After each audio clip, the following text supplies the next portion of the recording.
عام طور پر آدمی یہ سمجھتا ہے کہ زکوٰۃ یا صدقہ دینے سے اس کا مال کم ہو جاتا ہے، جبکہ قرآن اور حدیث کی صراحت یہ ہے کہ زکوٰۃ یا صدقہ دینے سے مال کم نہیں ہوتا، بلکہ زکوٰۃ یا صدقہ دینے سے مال بڑھتا ہے۔ جیسا کہ نبی کریم علیہ السلام کا ارشاد گرامی ہے کہ کسی انسان کا مال صدقے کی وجہ سے کم نہیں ہوتا، اور جب بھی کسی انسان کے اوپر ظلم کیا جائے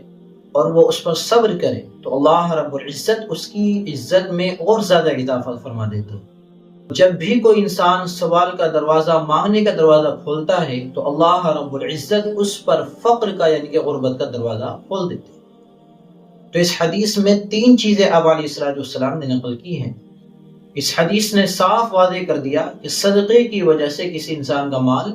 کم نہیں ہو۔ سوال یہ ہے کہ جب انسان زکوٰۃ یا صدقہ نکالتا ہے تو بظاہر اس کا مال کم ہوتا ہوا نظر آتا ہے، تو پھر حدیث کے اندر اس بات کی وضاحت کیوں کی گئی ہے کہ صدقے کی وجہ سے انسان کا مال بڑھتا ہے، گھٹتا نہیں ہے؟ اس کا جواب حضرات علماء نے یہ دیا ہے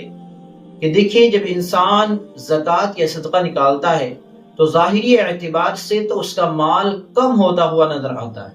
لیکن اللہ رب العزت اس صدقے یا زکوٰۃ کے نکالنے کی وجہ سے انسان کے کاروبار میں برکت پیدا فرما دیتے ہیں، یا انسان کو اوپر آنے والی پریشانیوں کو، مشکلات کو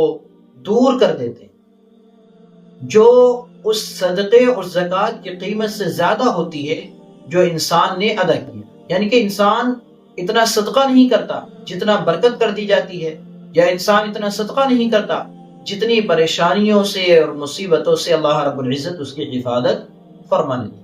تو یہ ہے اس حدیث کا مطلب کہ زکوٰۃ یا صدقہ دینے سے مال کم نہیں ہوتا، بلکہ اللہ رب العزت اس مال میں اضافہ فرماتے چلے جاتے ہیں۔